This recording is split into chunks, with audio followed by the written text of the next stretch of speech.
সূরা কাহাফের প্রথম 10টা আয়াত অথবা শেষের 10টা আয়াত, আরেকটা বর্ণনা আসছে প্রথম 3টা আয়াত, মানে প্রথম 10 বা প্রথম 3 বা প্রথম 3, 10, শেষের 10 সবগুলোই। এগুলো যারা মুখস্থ করবে, আমল করবে, পাঠ করবে, তার জীবদ্দশায় যদি দাজ্জালও বের হয়, সেই দাজ্জাল তার কোনো ক্ষতি করতে পারবে না। এই সূরাটাকে নবী সাল্লাল্লাহু আলাইহি ওয়াসাল্লাম দাজ্জালের সাথে সম্পৃক্ত করেছেন, অন্য সূরাকে করেন নাই। এই সূরাটা যখন আপনি পড়বেন অর্থসহ, আপনি দেখবেন এখানে 4টা গল্প আছে। কয়টা ভাই? এটাকে গল্প বলা ঠিক না, এটা হলো সত্য ঘটনা। এটা কি সত্য ঘটনা? একটা হচ্ছে আসহাবুল কাহাফের ঘটনা, গুহাবাসীর ঘটনা। 2 নাম্বার হচ্ছে 2 বন্ধুর ঘটনা, একজন ধনী বিত্তশালী আর একজন অতি দরিদ্র ইমানদার। কখনো পড়েছিলেন কি? পড়া হয়েছিল? 3 নাম্বার হচ্ছে যুলকারনাইন আলাইহিস সালাম, তার ঘটনা, নাম শুনেছেন? আর 4 নাম্বার হচ্ছে নবী মুসা আলাইহিস সালাম এবং খিদর আলাইহিস সালামের ঘটনা। তো 4টা ঘটনা তো আজকে বলার সময় নাই, একটা খালি বলছি। কেন বলছি? আপনাকে বোঝাতে চাচ্ছি বাহিরের চোখ, বাহিরের কান, এগুলোর ভিতরেও একটা ভিতরের চোখ আছে, ভিতরের কান আছে। ওইটা যার জিন্দা আছে তার কলবে আল্লাহর নূর আছে ইনশাআল্লাহ। ওইটা যার জিন্দা নাই তার কাছে বাহিরের চোখ দিয়ে মনে হবে সব ঠিক চলছে। বাহিরের চোখ দিয়ে যে দেখে সে মনে করবে বিশ্বটা পুরো আগায় যাচ্ছে, উন্নতির দিকে, অগ্রগতির দিকে। আর যার ভিতরের কলবের চোখটা জিন্দা, সে দেখবে যে পুরো বিশ্ব আগায় যাচ্ছে কিয়ামতের দিকে। বাহিরের চোখ দিয়ে যে দেখে সে মনে করবে যে বিশ্ব রাজনীতির মনে হয় খুব সুন্দর অবস্থা।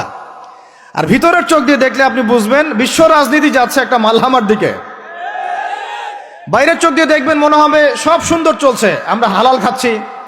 আর ভিতরের চোখ দিয়ে দেখলে দেখবেন যে 90% মানুষের রিজিক হারাম। বাইরের চোখ দিয়ে দেখলে আপনি মনে করবেন মেয়েরা এগিয়ে যাচ্ছে, মাশাআল্লাহ, কত উন্নতি, অগ্রগতি, প্রোগ্রেস, নারী জাগরণ আন্দোলন। আর ভিতরের চোখ দিয়ে দেখলে আপনি দেখবেন মেয়েরা আগাচ্ছে ঠিকই, কিন্তু আস্তে আস্তে তারা জাহান্নামের দিকে এগিয়ে যাচ্ছে। বাইরের চোখ দিয়ে আপনি দেখবেন মুসলিমদের সংখ্যা প্রচুর, আমাদের ভয় কিসে, এত সংখ্যা, লক্ষ লক্ষ, কোটি কোটি। ভিতরের চোখ দিয়ে দেখলে বুঝবেন প্রকৃত পাক্কা ইমানদারের সংখ্যা হাতে গোনা যায়। বাইরের চোখ দিয়ে দেখলে মনে হবে যে অনেকে তো বিশুদ্ধ আকীদার দাওয়াত দিয়ে বেড়াচ্ছে। ভিতরের চোখ দিয়ে দেখলে বুঝবেন এটা মুনাফিকি মানহাজ চালু করেছে। বাইরের চোখ দিয়ে দেখবেন মনে হবে যে মুসলমানরা হয়তো নির্যাতিত হচ্ছে, ওরা কখনো ঘুরে দাঁড়াতে পারবে না, ওরা মনে হয় শেষ হয়ে যাবে। ভিতরের চোখ দিয়ে দেখলে বুঝবেন মুসলমানরা অচিরেই বাইতুল মুকাদ্দাস জয় করবে ইনশাআল্লাহ। আমি বুঝাতে চাচ্ছি বাইরের চোখ আর ভিতরের চোখ এক। ভিতরের চোখ খুলবে কোন সূরায়? ওই সূরার মধ্যে কয়টা গল্প আছে? তার মধ্যে একটা হচ্ছে নবী মুসা এবং খিদর আলাইহিস সালামের গল্প। এইটা একটু শেয়ার করতে চাই, লোভ সামলাতে পারছি না, করব। নবী মুসা আলাইহিস সালাম একদিন বক্তব্য দিচ্ছেন। কি দিচ্ছেন? বক্তব্যকে আরবিতে খুতবা বলা হয়। তো একজন দাঁড়িয়ে বললেন, বনু ইসরাইলদের একজন, হে ইয়া মুসা, আপনি তো চমৎকার একটা বক্তব্য দিয়েছেন, আপনার চেয়ে কোনো জ্ঞানী মানুষ কি পৃথিবীতে এখন আছে? নবী মুসা আলাইহিস সালাম বলছেন, না, আমার জানা মতে আমার চেয়ে কোনো জ্ঞানী মানুষ এখন পৃথিবীতে নাই। স্বাভাবিক, কারণ তিনি তখন নবী, নবীর কাছে আল্লাহর ওহী আসে, তিনি সবচেয়ে জ্ঞানী হবেন, স্বাভাবিক। আল্লাহ রাব্বুল আলামিন বললেন, মুসা, তোমার চাইতেও জ্ঞানী আমার এক বান্দা আছে। বলেন সুবহানাল্লাহ। নবী মুসা আলাইহিস সালাম যখনই শুনতে পারলেন যে আমার চেয়েও জ্ঞানী একজন বান্দা আছেন, তিনি বললেন যে আমি তার সাথে দেখা করতে চাই, আমি তার সাথে দেখা করতে চাই। যুবকরা শোনেন, জ্ঞানী মানুষের সন্ধান পাওয়ার পরে নবী মুসা নবী হয়েও দূর দূরান্ত সফর করেছেন ওই জ্ঞানী মানুষের সাথে সাক্ষাৎ করার জন্য। তো আপনারা রেডিমেড ইসলাম চান, আপনারা ফেসবুক শরীফে ইসলাম চান, ইউটিউব শরীফে ইসলাম চান, কিন্তু সফর করে, কষ্ট করে, পরিশ্রম করে আলেম ওলামা পর্যন্ত পৌঁছাতে চান না। 3 ঘন্টা বক্তব্য শুনতে রাজি আছেন, কিন্তু আপনারা 3 ঘন্টা কোরআন তেলাওয়াত করতে চান না। এই কি সমস্যা? আমাকে রাগ হইতে বাধ্য করেন না, রাগ করতে বাধ্য করেন না। রাগ হইলে আমি নিজেকে কন্ট্রোল করতে পারি না। বসেন, ওখানে বসে যান। আচ্ছা ভাই, এদিকে তাকাই আমরা। এই যে আলোচনার পরিবেশগুলো নষ্ট করা হচ্ছে, আমি এগুলোই খুব অপছন্দ করি। এই জন্য আমি বারবার মাহফিল কমিটিকে বলি যে ভাই, আপনারা মসজিদে আয়োজন করেন, মসজিদের ভিতরে করেন, জুমার খুতবায় আমাকে নেন, খুতবার পরে আলোচনা নেন, বা বাদ মাগরিব নেন, বাদেশার হালাকায় নেন, যতগুলো মাহফিলে গিয়েছি এই জিনিসগুলো দেখেছি আমি। হই হুল্লা, চিল্লাফল্লা, শোডাউন, সেলফি ইত্যাদি ইত্যাদি। বক্তা হাঁটতে ঢুকতেই তার হিমশিম খেতে হচ্ছে, তার গায়ের উপর মানুষ হুমড়ি খেয়ে পড়ছে। এগুলো কোনোভাবেই ইসলামের আচরণ না। এগুলো উল্টা মানুষকে কষ্ট দেওয়া আর কি। ব্যাপারটা বুঝেন, এখানে আল্লাহ এবং তার রসুলের কথা হচ্ছে, একটা মজলিসে আল্লাহ এবং তার রসুলের কথা হচ্ছিল, একজন উচ্চস্বরে কথা বলেছেন একজন সাহাবী। আয়াত নাজিল হয়ে গেল আল্লাহর পক্ষ থেকে, যেখানে নবী কথা বলেন তার কণ্ঠস্বরের উপরে কণ্ঠস্বর উঁচু করো না। লা তারফাউ আসওয়াতাকুম ফাওকা সাউতিন নবী ওয়ালা তাজহারু লাহু, তোমরা নবীর কণ্ঠস্বরের উপরে কণ্ঠস্বর উঁচু করো না। তাহলে কি হবে? আন তাহবাতা আমালাকুম ওয়া আনতুম লা তাশউরুন, তোমাদের আমলনামা ডিলিট হয়ে যাবে, আমলনামার সব নেক আমল নষ্ট হয়ে যাবে, তোমরা টেরই পাবে না। নাউজুবিল্লাহ। আমরা এটাকে কিছু মনেই করি না। আল্লাহ পাক আমাদেরকে বুঝ দান করেন, আমিন। আর এটা কি হয়, সমস্যা আলোচনার প্রসঙ্গটা হারিয়ে ফেলা যায়। এটা আপনারা যখন আলোচনা করবেন বুঝতে পারবেন। আলোচনা একটা কন্টেন্ট থাকে, একটা ধারা থাকে। তো এই ধারাটা বিঘ্নিত হলে আবার শুরু করতে হয় শুরু থেকে। আল্লাহ পাক আমাদেরকে হেদায়েত দান করেন, বুঝ দান করেন। কষ্ট করে আসছেন, যেখানে জায়গা পেয়েছেন 1 ইঞ্চি ওখানে দাঁড়িয়ে যাবেন, নড়াচড়া হবে না। আলোচনা ইনশাআল্লাহ 1 ঘন্টার মধ্যে শেষ হয়ে যাবে, তারপরে আপনারা নড়াচড়া করবেন ইনশাআল্লাহ। ঠিক আছে ভাই? আর যাদের কোনো প্রশ্ন থাকবে একটু লিখিত আকারে আমাদের ভাইদেরকে দিবেন, শেষে আমরা কিছু অ্যান্সার দেওয়ার চেষ্টা করবো ইনশাআল্লাহ তাআলা। কোথায় ছিলাম? আচ্ছা, কোথায় বলেন? মাশাআল্লাহ, আমাদের শ্রোতার অনেক বিচক্ষণ, আল্লাহ পাক তাদেরকে কবুল করেন। আল্লাহ পাক আমাকে জানা অনুযায়ী আমল করার তৌফিক দান করেন, আপনাদেরকে শোনা অনুযায়ী আমল করার তৌফিক দান করেন। তো নবী মুসা আলাইহিস সালাম কি বলেছিলেন? জ্ঞানী মানুষ, তাই তো? তো যখন আল্লাহ পাক বললেন যে না, আমার আরেকজন বান্দা আছে তিনি জ্ঞানী মানুষ, তখন তিনি বললেন যে আমি তার সাথে কি করতে চাই? সাক্ষাৎ করতে চাই। এখান থেকে বলছিলাম যে আপনারা জ্ঞানের জন্য সফর করবেন, ইলম অর্জনের জন্য কি করবেন? সফর করবেন, আলেমদের কাছে যাবেন, তাদের বাসায় যাবেন, সাক্ষাৎ করবেন, মাদ্রাসায় যাবেন, সোহবত নিবেন। সবসময় রেডিমেড জ্ঞান নিতে আসবেন না। তো রেডিমেড জিনিস পেলে মানুষের মূল্য বোঝে না। ওই যে সাহাবীরা যারা রক্ত দিয়ে ইসলাম প্রতিষ্ঠা করেছে, তারা জানতেন ইসলাম কি জিনিস। আমরা রেডিমেড পেয়েছি, তো আমরা বুঝি না ইসলাম কি জিনিস, আমরা বুঝি না। বিশ্বাস করেন, আমরা বুঝি না। তো যাই হোক, তো মুসা আলাইহিস সালাম বলছেন যদি আমাকে যুগ যুগ ধরে সফর করতে হয় তবুও আমি সফর করব, তারপরেও আমি তার সাক্ষাৎ চাই। আল্লাহ পাক বললেন ঠিক আছে, তুমি তাকে পাবে যখন মাজমাউল বাহরাইন বলা হয়, 2 সমুদ্র যেখানে মিলে যাবে সেখানে তুমি আমার সেই বান্দাকে পাবে। কোথায় পাবে ভাই? 2 সমুদ্র যেখানে মিলে যাবে সেখানে পাবে। এখানে আপনি ভৌগোলিকভাবে ওর ব্যাখ্যা নিতে পারেন, আধ্যাত্মিকভাবেও নিতে পারেন। 2 সমুদ্র বলতে হয়তো বা ভৌগোলিকভাবে বোঝানো হতে পারে, অথবা আধ্যাত্মিকত্বও বোঝানো হতে পারে, যে বস্তুবাদী জ্ঞান এবং মারেফতের জ্ঞান যেখানে মিলে যাবে সেখানে। আল্লাহু আলাম, আল্লাহ ভালো জানেন। তা নবী মুসা আলাইহিস সালাম তার একজন সঙ্গীকে নিলেন, সেই সঙ্গী একজন যুবক। তরুণরা ভালো করে শোনেন, তরুণদের ত্যাগেই ইসলাম দাঁড়িয়ে আছে, আলহামদুলিল্লাহ। এই তরুণরা যদি এই স্মার্টফোন, এই পাবজি, এই ফ্রি ফায়ার, এই মেয়ের প্রতি আসক্তি, ফ্রি মিক্সিং, এই মাদক, এগুলো ছেড়ে দিতে পারে, দিয়ে নামাজি হয়, কোরআনওয়ালা হয়, ওলামায়ে কেরামের সাথে পরামর্শ করে চলে, উম্মার জামার মধ্যে থাকে, একটা ইমারার মধ্যে থাকে, ইনশাআল্লাহ আল্লাহর জমিনে আল্লাহর দ্বীনের একামত কেউ ঠেকাতে পারবে না ইনশাআল্লাহ।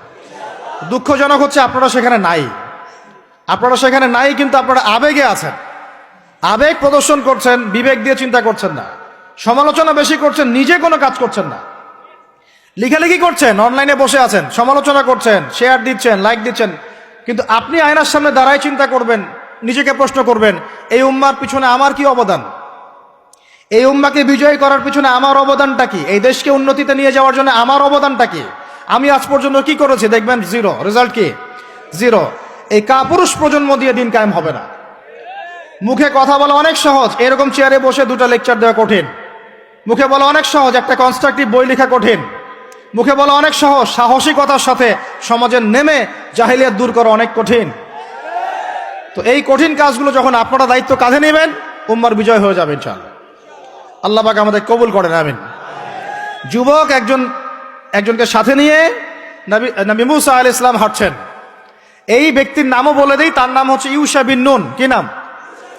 তিনি পরবর্তীতে নবী হয়েছিলেন, এবং তার পরবর্তীতে এই যে তালুত নাম শুনেছেন, যাকে সেনাপতি করা হয়েছিল, মনে আছে?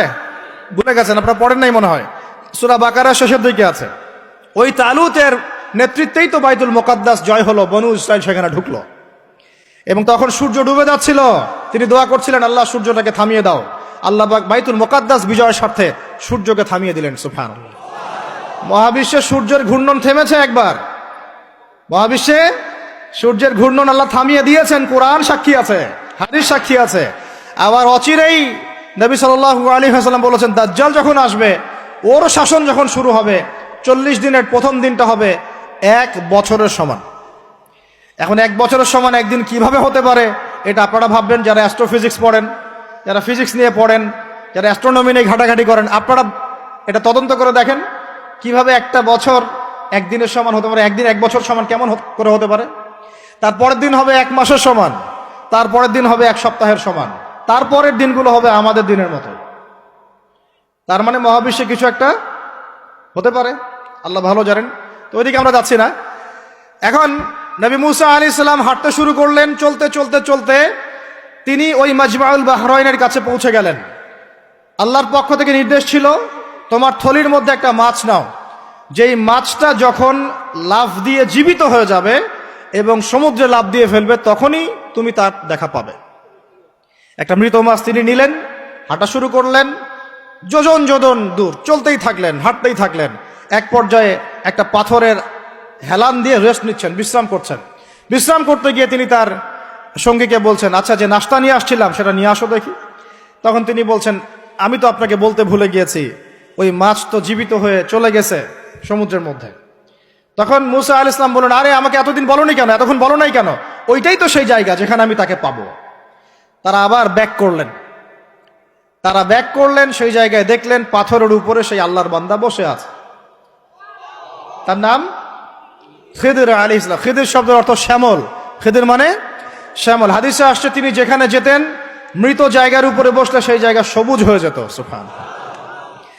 তো খিদির মানে শ্যামল, সবুজ আলাইহিস সালাম। এখন তিনি পাথরের উপরে বসে আছেন। নবী মুসা আলাইহিস সালাম গিয়ে সালাম দিলেন, বললেন, আসসালামু আলাইকুম ওয়া রাহমাতুল্লাহ। তখন তিনি বলছেন, ওয়া আলাইকুম আসসালাম ওয়া রাহমাতুল্লাহি ওয়া বারাকাতুহু। তো মুসা আলাইহিস সালাম বলছেন, আমি মুসা। তখন খিদির আলাইহিস সালাম বলছেন, তুমি কি বনু ইসরাইলের মুসা? তুমি কি বনু ইসরাইলের মুসা? মানে বুঝাতে চাচ্ছি, খিদির আলাইহিস সালাম বনু ইসরাইলদের কেউ নন। পৃথিবীর সবচেয়ে জ্ঞানী মানুষ বনু ইসরাইলদের মধ্যে নন, তিনি বনু ইসরাইলের বাইরে কেউ একজন। তাই এখনকার যে স্টেট অফ ইসরায়েল দাবি করে যে তারা হচ্ছে ইহুদি এবং তারা বনু ইসরাইল, তারাই পৃথিবীর সবচেয়ে এলিট সোসাইটি, বাকি সবাই তেলাপোকা, ওদের এই দলিল, এই কথার উল্টা দিকে কোরআন কথা বলেছে যে খিদির বনু ইসরাইলের কেউ ছিল না।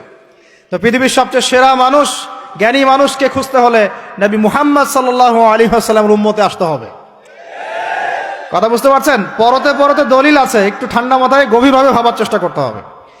তো এখন খিদির আলাইহিস সালামকে নবী মুসা আলাইহিস সালাম বলছেন যে, হাল আদুল্লুকা আলা আন তুআল্লিমানি মিম্মা উল্লিমতা রুশদা। আমি শুনেছি আল্লাহ আমাকে বলেছেন যে আপনি পৃথিবীর সবচেয়ে জ্ঞানী মানুষ, তাহলে আমি কি আপনার সাথে সঙ্গী হতে পারি, সফর করতে পারি, যে আপনাকে আল্লাহ পাক যে জ্ঞান শিক্ষা দিয়েছেন আপনি আমাকেও শেখাবেন? এটা হলো স্টুডেন্টের একটা আর্তনাদ। ছাত্র হিসেবে তিনি বলছেন, আমি কি আপনার সঙ্গী হতে পারি? আল্লাহ আপনাকে যে জ্ঞান শিখিয়েছেন আমাকেও শিখাবেন। দেখেন, একজন নবী এই কথা বলছেন। আর আমাদের তো মাশাআল্লাহ, ওই যে বললাম, জ্ঞান শেখার কোনো ফিকির নাই। 6 মাসের একটা কোর্স করতে পারি না, কোরআন তেলাওয়াত শিখবো 3 মাসের কোর্স করতে পারি না, 3 ঘন্টা ওয়াজ শুনতে রাজি, 3 ঘন্টা আমরা বই পড়তে পারি না। তো এই প্রজন্মটা দিয়ে হবে না ভাই। আমি আপনাদেরকে পরিবর্তন করতে চাই, আল্লাহ পাক যেন কবুল করেন, তৌফিক দান করেন। এখন খিদির আলাইহিস সালাম বলছেন, ইন্নাকা লান তাসতাতিআ মাইয়া সাবরা। টিচারের কি কথা, কি দূরদর্শিতা! টিচার বলছেন যে তুমি তো আমার সাথে সবর করতে পারবে না। সঙ্গী হওয়ার আগেই কথা বলা শেষ। আপনি এসে আমাকে বলছেন, ভাই আপনার সাথে কি সফর করতে পারি, একটু এলেম শেখাবেন, আর আমি বলছি আপনি তো সবর করতে পারবেন না। তো কি পরিমাণ জ্ঞান, গভীরতা, দূরদর্শিতা থাকলে, ভবিষ্যৎ সম্পর্কে দূরদর্শিতা থাকলে তিনি আগেই বলতে পারেন যে আপনি সবর করতে পারবেন না। ক্লাসে আপনি পড়িয়েছেন মনে করেন 100 জন বাচ্চাকে, শেষে আপনি বললেন যে অমুক আব্দুর রহমান সে ফার্স্ট হতে পারে, এবং আব্দুর রহিম তুমি ভালো স্টুডেন্ট না, তুমি দুষ্টামি করো, পড়াশোনা করো না, তুমি ফার্স্ট হতে পারবে না, লাস্ট হবা তুমি। তো রেজাল্টের দিন দেখা গেল সত্যি সত্যি আব্দুর রহমান ফার্স্ট হয়েছে, আব্দুর রহিম লাস্ট হয়েছে। তার মানে কি টিচার গায়েবের খবর জানে? এটা কি তার হিকমা, তার প্রজ্ঞা, তার বাসিরা, তার অভিজ্ঞতা? আল্লাহ পাক তাকে সেই জ্ঞানটা দিয়েছিলেন। মুসা আলাইহিস সালামকে মুখের উপর বলে দিলেন যে তুমি তো আমার সাথে সবর করতে পারবে না। মুসা আলাইহিস সালাম বলছেন সাতাজিদুনি ইনশাআল্লাহু সাতাজিদুনি ইনশাআল্লাহু সাবিরান ওয়ালা আ'সি লাকা আমরা। ইনশাআল্লাহ আপনি আমাকে ধৈর্যশীল পাবেন এবং আমি আপনার কাজে কোনো বিঘ্ন সৃষ্টি করব না। তখন তিনি বলছেন ঠিক আছে, যদি তুমি আমার সাথে যেতেই চাও তাহলে ফালা তাসআলনি আন শাই, আমার সাথে চলতে গেলে কোনো প্রশ্ন করা যাবে না। কেমন টিচার! টিচার দেখেন, আমার সাথে চলো, জ্ঞান অর্জন করতে চাও করো, কোনো প্রশ্ন করতে পারবে না। একটা হাদিসেও আসছে একটা কম ধ্বংস হয় যখন নবীদেরকে অতিরিক্ত প্রশ্ন করে, এটা কেন, ওইটা কেন, ওইটা কেন। বেশি প্রশ্ন করতে হয় না, অতিরিক্ত প্রশ্ন করতে হয় না। তো যাই হোক, সফর শুরু হলো। ফানতালাকা, তারা হাঁটা শুরু করলেন। হাত্তা ইযা রাকিবা ফিস সাফিনাতি খারাকাহা, চলতে চলতে একটা নদী আসলো। তো এই নদীর পার হয়ে আরেক জায়গায় যেতে হবে, কিন্তু এটা পার হওয়ার জন্য তাদের কাছে অর্থ নাই। এক নৌকার মাঝি সে বিনামূল্যে এটাকে পার করার জন্য প্রস্তাব দিল, ঠিক আছে বিনামূল্যে পার করে দিব। সেই নৌকায় করে তারা যখন যাচ্ছেন, যেতে যেতে তীরে পৌঁছার আগেই সেই নৌকার তলদেশটা খিদির আলাইহিস সালাম ফুটা করে দিলেন। নেন এখন,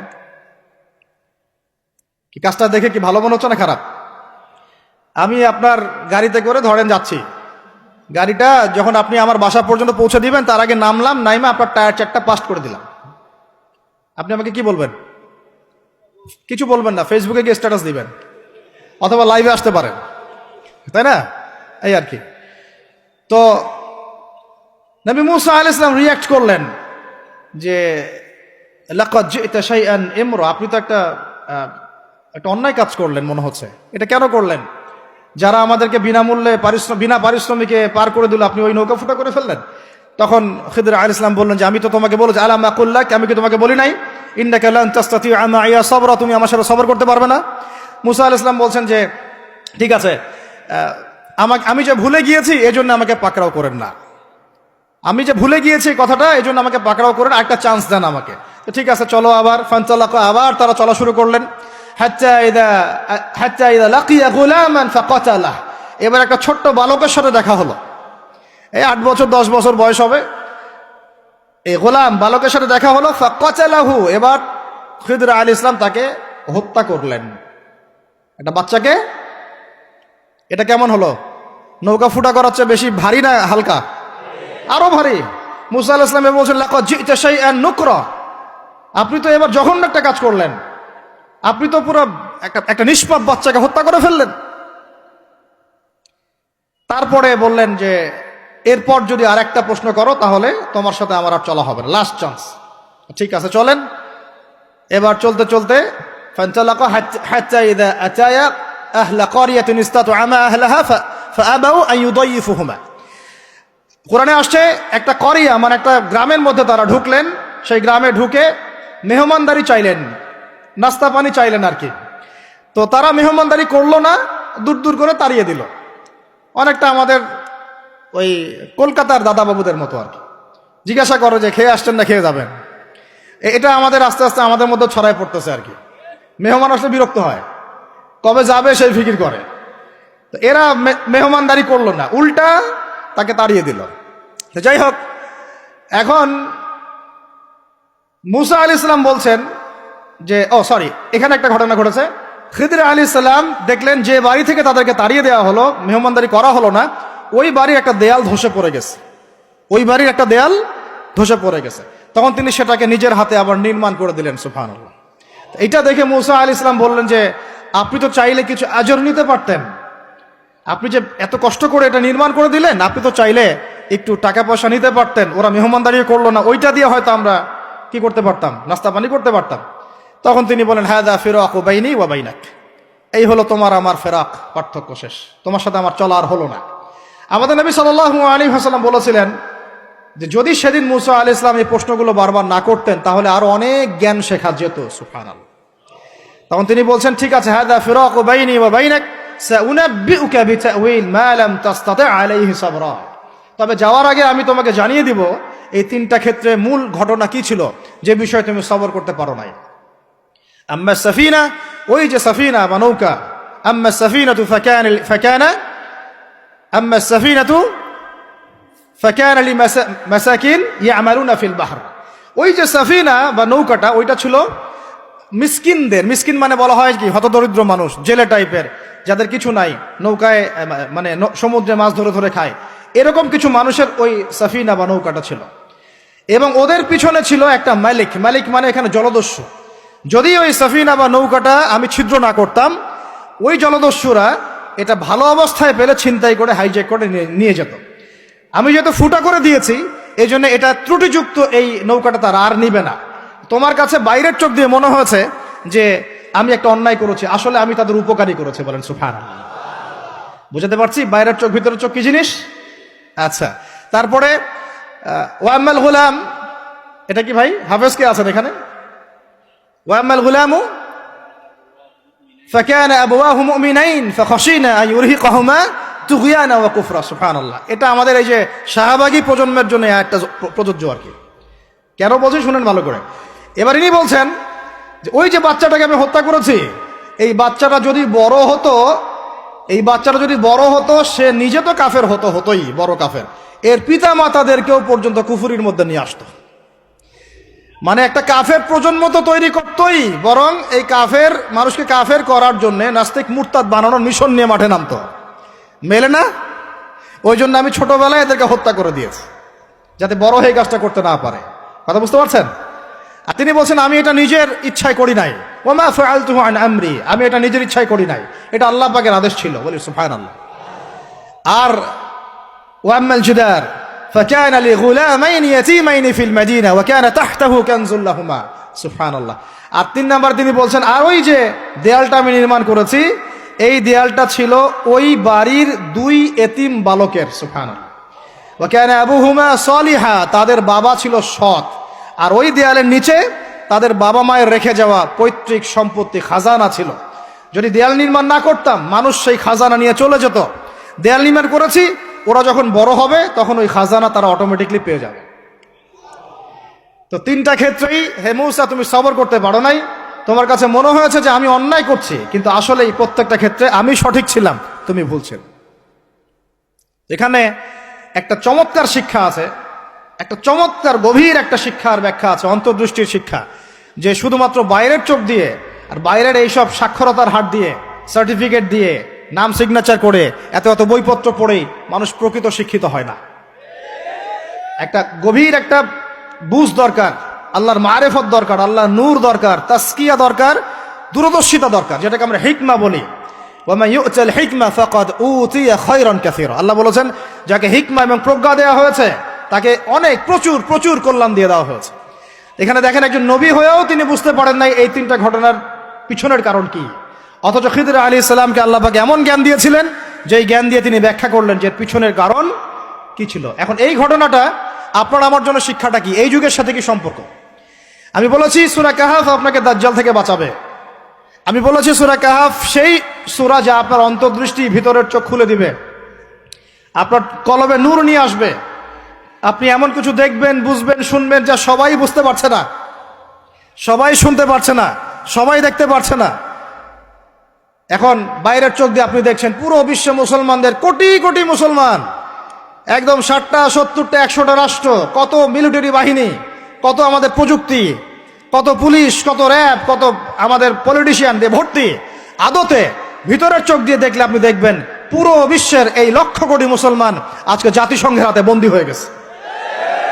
ও যদি বলে ডানে যাও, মুসলমানরা ডানে যায়, যদি বলে বামে যাও, মুসলমানরা বামে যায়, কিছুই করার নাই। এটা ভিতরের চোখ দিয়ে আমরা দেখছি, ভিতরের চোখ দিয়ে। এটাকে ফর্ম করা হয়েছে দ্বিতীয় বিশ্বযুদ্ধের পরে 1945 সালের দিক থেকে।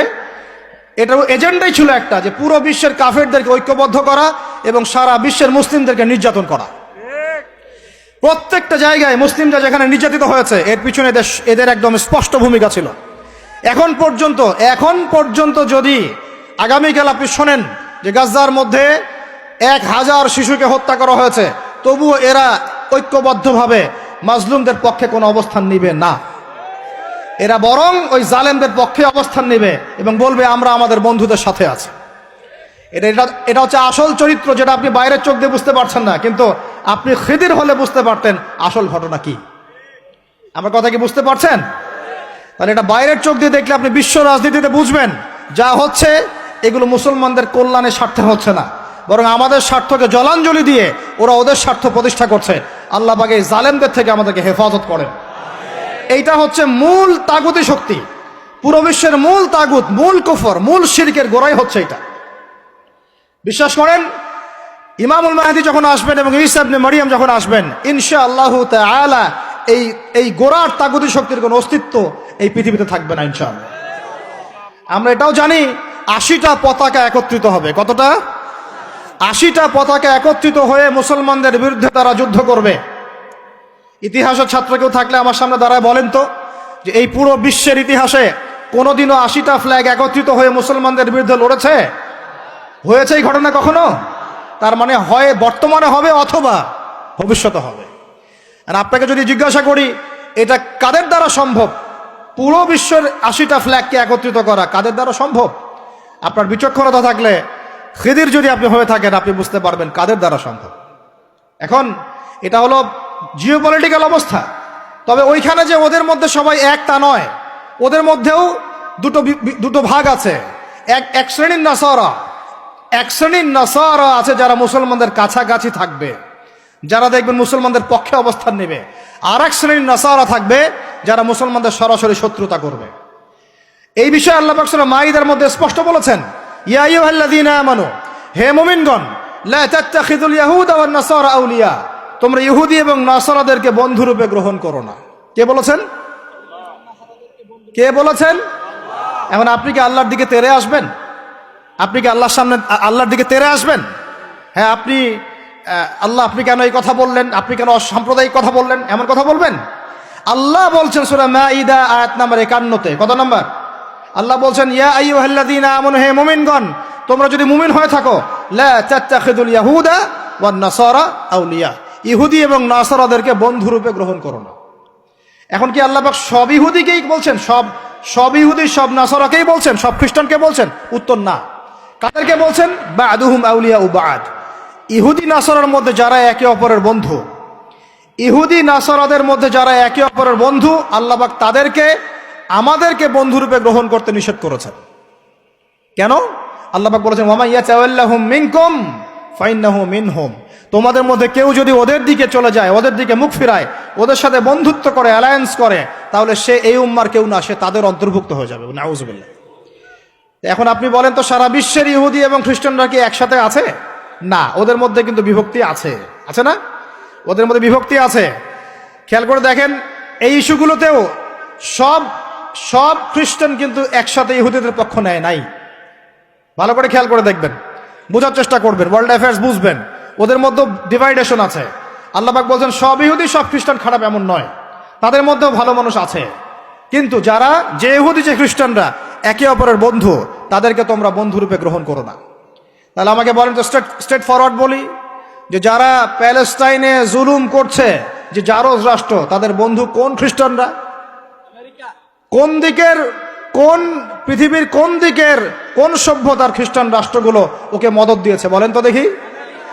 সর্বপ্রথম ওকে বড় করেছে ব্রিটেন। কে বড় করেছে? এবং এই পশ্চিমা সভ্যতা, ওর সাথে আরো অনেকগুলো কান্ট্রি আছে।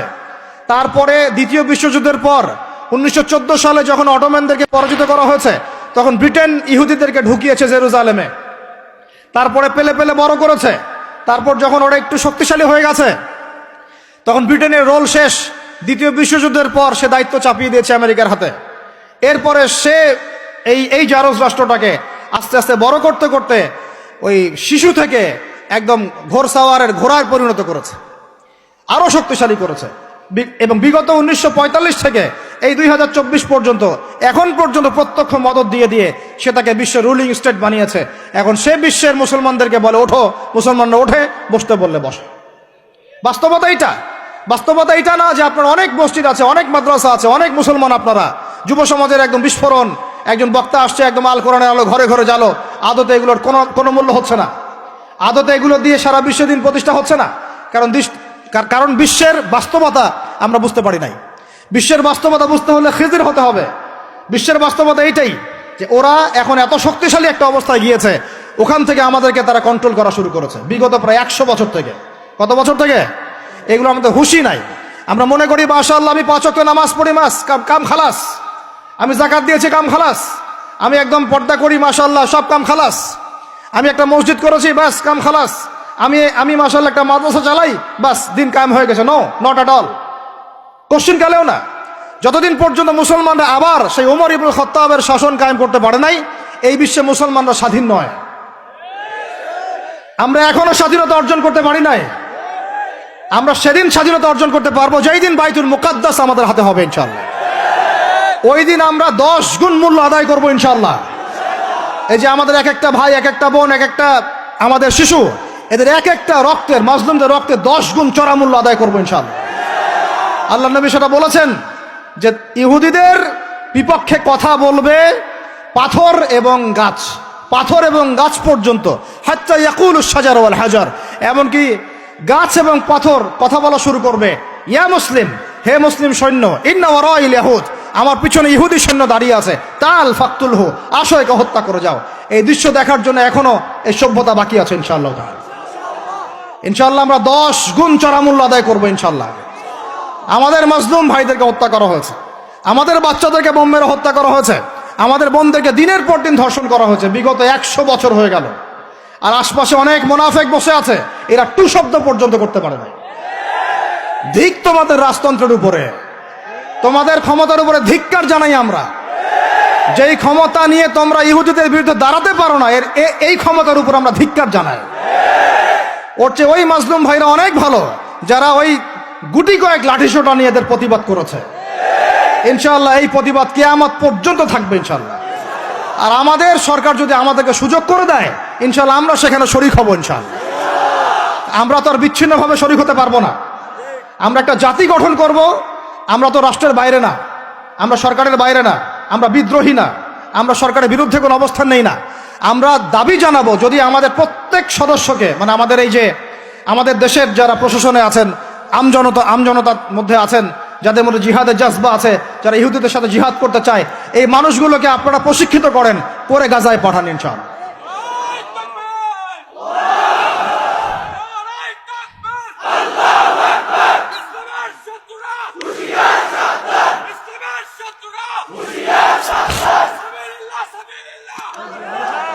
আমি এখানে গরম গরম বক্তব্য দিতে আসি নাই। এখানে গরম গরম বক্তব্য দিয়ে আপনাদেরকে উত্তেজিত করা আমাদের উদ্দেশ্য না। উদ্দেশ্য হচ্ছে বিশ্বের প্রেক্ষাপটটা বোঝানো। এই বিশ্বে আমরা স্বাধীন হতে এখনো পারি নাই। যেদিন পারবো, কোন দিন পারবো? যেদিন বাইতুল মুকাদ্দাস আমাদের হাতে আসবে। বিশ্বাস করেন ওই জায়গা থেকেই ইনশাআল্লাহ অচিরে ঈসা ইবনে মারিয়াম সারা বিশ্বকে শাসন করবে ইনশাআল্লাহ। ওই সময় দেখবেন মুসলমানরা স্বাধীনতা কাকে বলে। আমি বলেছি এক একটা জুলুমের 10 গুণ চড়া হিসাব এটা হবেই। আমরা পারি আর না পারি, আমরা বেঁচে থাকি আর না থাকি, আপনারা থাকেন আর না থাকেন, আমাদের বাচ্চারা থাকুক আর না থাকুক, একটা প্রজন্ম আল্লাহ পাক নিয়ে আসবে। একটা প্রজন্ম আল্লাহ পাক নিয়ে আসবেন। আমি বলছি ওই প্রজন্ম টিকটক প্রজন্ম না, ওই প্রজন্ম এইসব মানে সেলফি শোডাউন আইওয়াশ প্রজন্ম না। ওই প্রজন্ম এরকম না যে নামাজ পড়ে না, কুরআন তেলাওয়াত করে না। ওই প্রজন্ম এমন না দাওয়াতের মেহনত নাই, ওই প্রজন্মের জিহাদের কোনো জজবা নাই, ওই প্রজন্মের মধ্যে ইসলামের শারঈ কোনো জ্ঞান নাই, ওলামায়ে কেরামের কোনো সোহবত নাই, দিন প্রতিষ্ঠানের কোনো ফিকির নাই। এমন প্রজন্মের কোনো প্রয়োজন নাই আমাদের। এমন প্রজন্মের দরকার যে প্রজন্মের প্রত্যেকটা যুবক ভাই নামাজি, কোরআনওয়ালা, সুন্নতওয়ালা, সুন্নতের পাবন্দ এবং তাহাজ্জুদ গোজার। এক কথায় রাতের বেলার দরবেশ, দিনের বেলার ঘোড়সাওয়ার। এইরকম প্রজন্ম যখন আমরা গড়তে পারবো, ওই দিন ইনশাআল্লাহ এই মাহফিল বলেন, এই মসজিদ, মাদ্রাসা, এই রাষ্ট্র সব সফল হবে ইনশাআল্লাহ। এখন শুধু বেসিক কাজ করা হচ্ছে। আমাদের মূল গন্তব্য বাইতুল মুকাদ্দাস। ওইটা না আসা পর্যন্ত আমাদের শান্তি নাই, ঘুম নাই।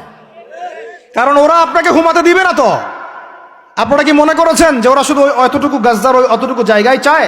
কোশ্চিন কালেও নয়। যে আরবরা ওদের বিরুদ্ধে এখন কথা বলতে সাহস পাচ্ছে না, ওই এক একটা আরব রাষ্ট্র দখল করে ছাড়বে, দেখে নিয়ে। আমি যদি ওটা চাচ্ছি না, দোয়া করি না, কিন্তু ওদের এজেন্ডা এটাই যে পুরো, আমি আখিরুজ্জামানের স্টুডেন্ট, ওদের এজেন্ডা জায়নিজম, পেট্রোডলার থেকে শুরু করে প্যালেস্টাইন ইস্যু নিয়ে আমি আলহামদুলিল্লাহ বিগত 5-7 বছর থেকে পড়াশোনা করেছি। আমি আমার টুপির নিচ থেকে কথা বলছি না। ওদের এজেন্ডা হচ্ছে পুরো হোলি ল্যান্ডটা তারা দখল করতে চায়। হোলি ল্যান্ড কাকে বলে এটাও তো আমরা জানি না। ওরা শুধুমাত্র ওই ওয়েস্টার্ন ব্যাংক আর বাইতুল আকসা, বাইতুল মুকাদ্দাস আর এই গাজার অংশটুকু দখল করতে ওখানে আসে নাই। ওরা এসেছে পুরো হোলি ল্যান্ডটাকে দখল করতে। আমি ওলামা সম্মেলনে বলেছিলাম, পুরো হোলি ল্যান্ড তারা দখল করতে এসেছে। হোলি ল্যান্ড মানে মিশরের নীল নদ থেকে শুরু করে ইরাকের ইউফ্রেটিস নদী পর্যন্ত এই পুরো জায়গাটা তারা দখল করতে চায়। কেন চায়? কারণ তারা মনে করে ওই জায়গাটা সৃষ্টিকর্তা তাদেরকে দিয়েছেন, নাউজুবিল্লাহ। তারা মনে করে ওইটা হচ্ছে তাদের মাসিহ আসার জায়গা, এবং ওই জায়গা থেকে তাদের মাসিহ, তথাকথিত মাসিহ মানে মাসিহুদ দাজ্জাল, পুরো বিশ্বকে শাসন করবে এবং তারা তাকে সঙ্গ দিবে। এটা ওদের এজেন্ডা, এটা ওদের ভিশন। যত কিছু ওরা পৃথিবীতে করছে এই ভিশনটাকে কাজে লাগিয়ে, এই ভিশনটাকে পিছনে রেখে তারা এই কাজগুলো করছে। এটা আপনি বুঝতে পারবেন না বাইরের চোখ দিয়ে, ভিতরের চোখ দিয়ে পড়াশোনা করেন, খেদির হন, বুঝতে পারবেন। ওরা বাইতুল মুকাদ্দাস চায় না, পুরো হোলি ল্যান্ডটাই দখল করতে চায়। এ কারণেই, এই উদ্দেশ্যেই তারা বিগত 100 বছর থেকে পুরো ওয়ার্ল্ড অ্যাফেয়ার্সের আগে রাজনীতির নিয়ন্ত্রণ নিয়েছে। কিসের নিয়ন্ত্রণ নিয়েছে? আপনি নিচু নিচু জায়গায় যত কথাই বলেন, ওই জায়গার ক্ষমতা আপনার হাতে না থাকলে আপনি জনগণকে সর্বোচ্চভাবে ইসলামের দিকে আনতে পারবেন না। আপনি এখন যদি সবাইকে জোর করে মাস্ক পরাতে পারেন আইন প্রয়োগ করে, এভাবে ওই ক্ষমতা হাতে থাকলে প্রত্যেক জনগণকে কোরআনও শেখানো যায়। ওই ক্ষমতাটা ইসলামের দরকার আছে। যদি যদি ওই ক্ষমতার বলে প্রত্যেক মানুষকে মসজিদে সোশ্যাল ডিস্টেন্স মেনটেন করানো যায়, তাহলে ওই ক্ষমতা যদি হাতে থাকতো প্রত্যেক মা বোনকে পর্দা করানো যেত, প্রত্যেক যুব ভাইকে দিন শেখানো যেত, বাধ্যতামূলক কোরআন শিক্ষাও চালু করা যেত, বাধ্যতামূলক কোরআন শিক্ষার সাথে হাদিসের শিক্ষা চালু করা যেত, সিলেবাসের মধ্যে নবীর সিরাত সংযোজন করা যেত। ইসলামে এই ক্ষমতাটা দরকার আছে। কিন্তু এটাকে অ্যাচিভ করার যে পথ পদ্ধতি, এই পথ পদ্ধতির মধ্যে আমরা আসলে কেউ নাই। নবীর তরিকার মধ্যে আমরা নাই, আমরা পড়ে আছি পশ্চিমা তরিকার মধ্যে। পশ্চিমা তরিকা দিয়ে ওই জায়গায় আপনি যেতে পারবেন না। আর যদি যেতে পারেনও, পশ্চিমারা আপনাকে সেখানে থাকতে দিবে না।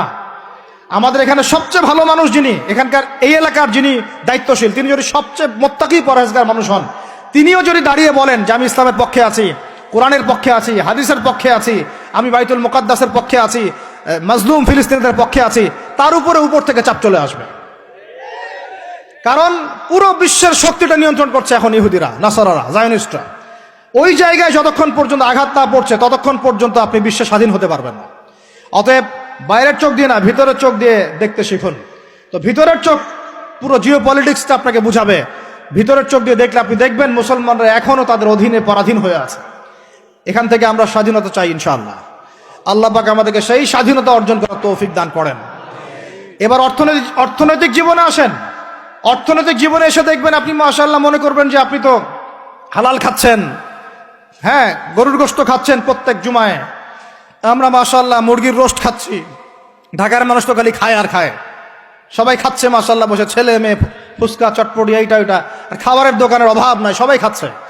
ভাবখানা এমন যে দুনিয়াতে এসেছি খাওয়ার জন্যে। দুনিয়াতে আসছে 3টা কাজ, খাবো, টয়লেট করব, আর মেয়েদের সাথে সহবাস করবো, ব্যাস, দ্যাটস অল। ভাবখানা দেখলে এমন মনে হয় আমাদের। আল্লাহ পাক আমাদেরকে বুঝদান করেন, হেফাজত করেন। এইগুলো করতে দুনিয়াতে আসি নাই আমরা। এগুলো আমাদের মূল কাজ নয়, এগুলো আমাদের প্রয়োজন। আপনি মনে করছেন যে মাশাআল্লাহ সবাই হালাল খাচ্ছি, বিশ্বাস করেন পুরো বিশ্বের অর্থনীতি সুদভিত্তিক। একদম খোলামেলা ওয়াকুলু কওলান সাদীদা বললাম। আল্লাহ পাক বলেছেন একদম স্পষ্ট সরাসরি খোলামেলা কথা বলো। পুরো বিশ্বের অর্থনীতি সুদভিত্তিক। যারা এই পুরো বৈশ্বিক অর্থনৈতিক সিস্টেমের মধ্যে ঢুকে গেছে, অর্থাৎ ওয়ার্ল্ড ব্যাংক, IMF এবং ফেডারেল রিজার্ভ ব্যাংকের আওতায় চলে আসছে, এরকম কোন সেন্ট্রাল ব্যাংক 100% সুদমুক্ত হতে পারবে না।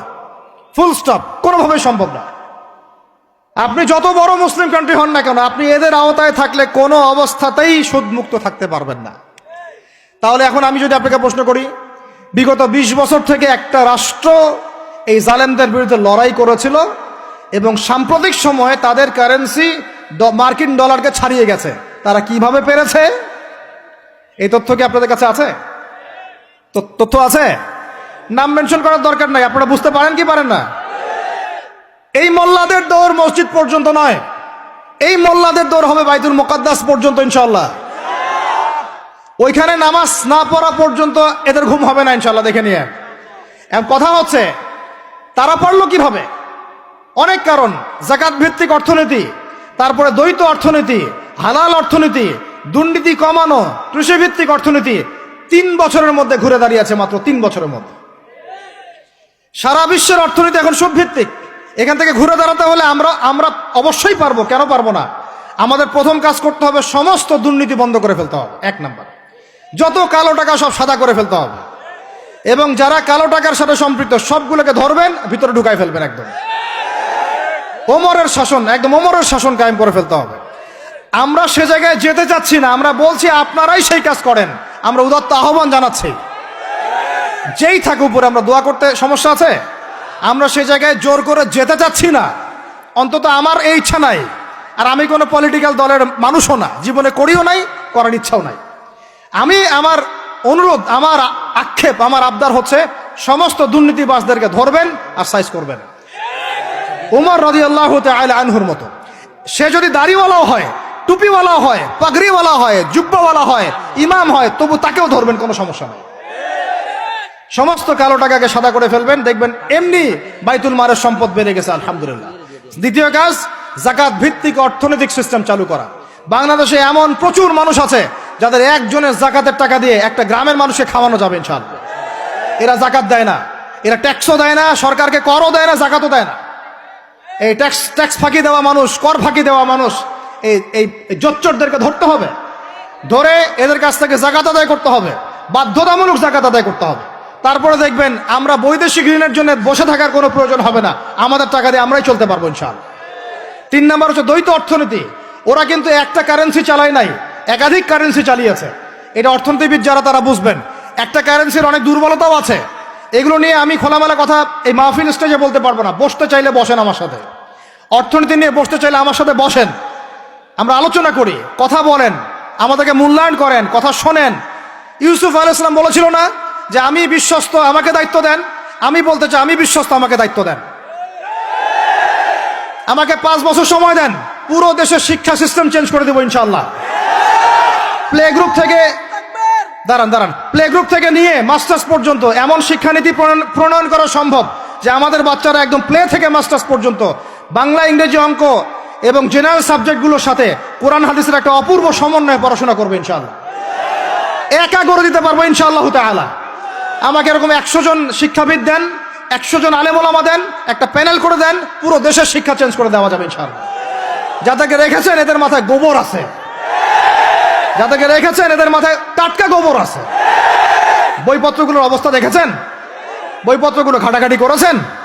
সমকামিতা প্রমোট করছে আমাদের দেশের মধ্যে, ট্রান্সজেন্ডার প্রমোট করছে আমাদের দেশের মধ্যে, আমাদের বাচ্চা কাচ্চা, কচি কাঁচা বাচ্চাদেরকে শারীরিক শিক্ষার নামে যৌন শিক্ষা দিচ্ছে।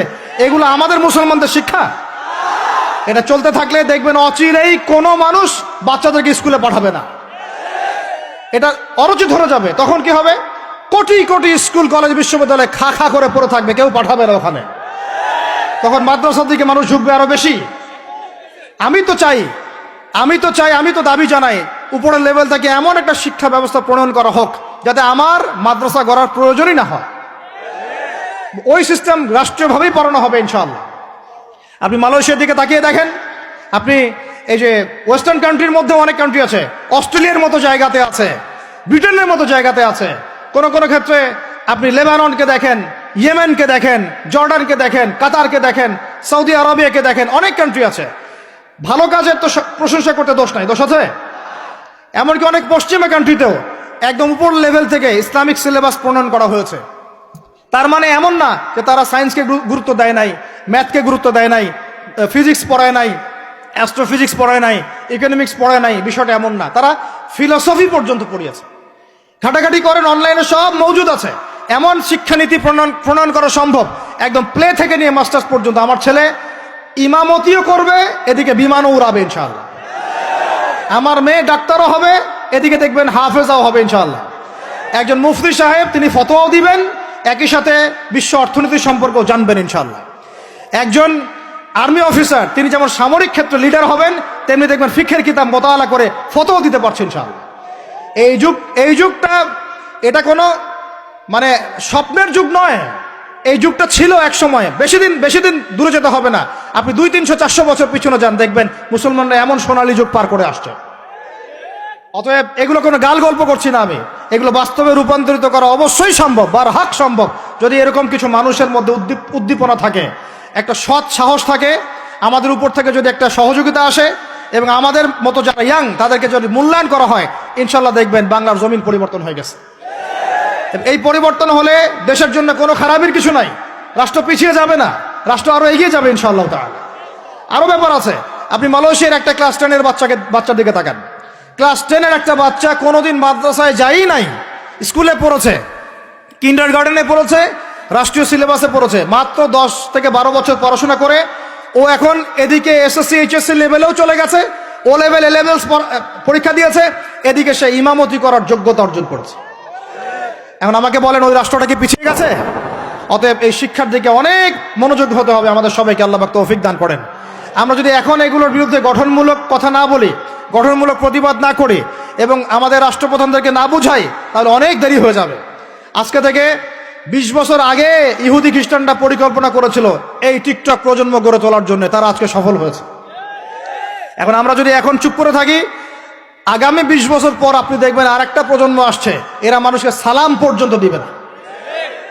দেখে নিন আপনি, 20 বছর লাগবে না, 5টা বছর যাক, তারপর দেখেন কি হয়।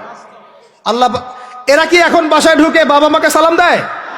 কারণ কোন প্রতিষ্ঠান ওকে সালাম দেওয়া শিখায় নাই, স্কুলে না, কলেজে না, কোথাও সে সালাম দেওয়া শিখছে না।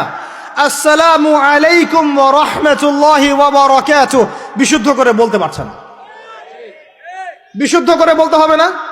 অর্থ আছে না, এর একটা তাজবিদ আছে না? এগুলো তো আমরা গুরুত্ব দিচ্ছি না। এমন প্রজন্ম গড়ে উঠেছে অলরেডি যারা এখন পিতা মাতাকে সালাম দেয় না, পিতার সাথে ঝগড়া করে, মায়ের সাথে, মায়ের গায়ে হাত তুলে, মায়ের গায়ে হাত তুলে, সম্পত্তির জন্য মাকে হত্যা করে, সম্পত্তির জন্য বাবার গায়ে হাত তোলে। ওদিক থেকে মাস্টার ডিগ্রি পাশ করে আসে ব্রিটেন থেকে, অক্সফোর্ড থেকে, কেমব্রিজ থেকে আইসা এদিকে প্রফেসর হয়েছে বিভিন্ন বিশ্ববিদ্যালয়ের, বাবা পড়ে আছে বৃদ্ধাশ্রমে।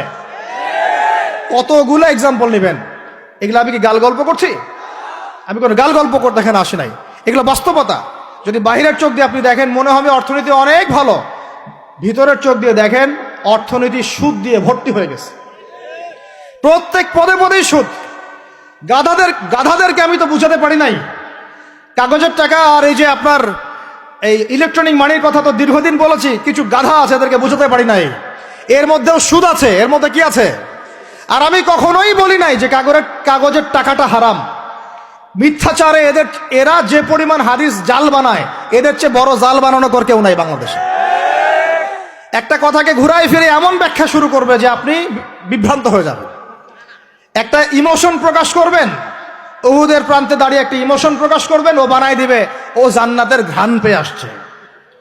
আপনি বলবেন যে কাগজের টাকা নয়, মনিটরি সিস্টেমটা হারাম, ও বানাই দিবে ও বলেছে কাগজের টাকা হারাম। আপনি বলবেন যে আপনার যদি গান শুনতেই হয় তাহলে একা একা শোনেন, আমাকে শোনাচ্ছেন কেন, ও বানাই দিবে ও গান একা শোনা জায়েজ বানাই দিছে। এর এত খবিস, এত খান্নাস, এদের চরিত্রটা চিনতে পারতাম না আমরা যদি গাজাই শোনা আসতো। আল্লাহর কসম, আমিও কিছু কিছু জায়গায় এদেরকে কোনো কোনো ক্ষেত্রে ভালো মনে করতাম। আল্লাহর কসম, গাজাই শোনা আসলে আমি বুঝতে পারতাম না এদের ভিতরে কত মুনাফিকি আছে। আল্লাহ পাক আমাদেরকে মুনাফিকদের থেকে হেফাজত করেন, মাজলুম ভাইদের সাথে থাকার তৌফিক দান করেন, জালেমদের পক্ষপাতিত্ব করা থেকে আল্লাহ হেফাজত করেন। নির্লজ্জদেরকে দেখেছেন? নির্লজ্জরা এখনো বলেছে আইয়ুবী রাহিমাহুল্লাহর আকীদা ঠিক ছিল না। বলি নাউযুবিল্লাহ। আর আইয়ুবী রাহিমাহুল্লাহ যে ঘোড়ায় চড়ে জিহাদ করেছেন, ওই ঘোড়ার খুরের নিচে যে পরিমাণ মাটি ছিল, তোমার মতো হাজারটা মাতখালিকে ওই জায়গায় নিয়ে গেলেও তার সমপরিমাণ হবে না কখনো ইনশাআল্লাহ। আইয়ুবী রাহিমাহুল্লাহ যে তরোয়াল দিয়ে যুদ্ধ করেছেন, ওর এক ফোঁটা রক্তের দাম তোমাকে বিক্রি করলে হবে না ইনশাআল্লাহ। তুমি তার আকীদা নিয়ে প্রশ্ন তোলো, নির্লজ্জ কোথাকার। একজন বলেছে ফিলিস্তিনিরা মাইর খাবে না কেন? ইহুদিদের সাথে থাকতে থাকতে নাকি ওদের মতোই হয়ে গেছে। নাউযুবিল্লাহ, আল্লাহ মাফ করেন, আল্লাহ হেফাজত করেন। একজন বলেছে যে হামাস ইহুদিদেরই হাতে তৈরি করা, বিচ্ছিন্ন হয়ে নাকি সন্ত্রাসী কর্মকাণ্ড করছে। বলার ভাষা নাই, আমি বলতে বলতে ক্লান্ত হয়ে গেছি, আর বলতে চাই না। বলার আমার রুচিও করে না, আর ভাষাও নাই। তবে এতটুকু আপনাদেরকে আমি আশ্বস্ত করতে চাই, ইনশাআল্লাহ তাআলা বাংলাদেশের হকপন্থী ওলামায়ে কেরামদের যে জামা আছে, কওমি ঘরানার ওলামায়ে কেরামদের যে হকপন্থী ওলামায়ে কেরামদের জামা আছে, প্রত্যেক বই, প্রত্যেক মেম্বার, প্রত্যেক আলোচনায় তারা আল আকসা ইস্যুটাকে জীবিত রাখবে ইনশাআল্লাহ। এটাকে আমরা জীবিত রাখবো ইনশাআল্লাহ। ওরা এটাকে ভুলিয়ে দিতে চাচ্ছে, এই জন্য নতুন নতুন ইস্যু তৈরি করার চেষ্টা করছে।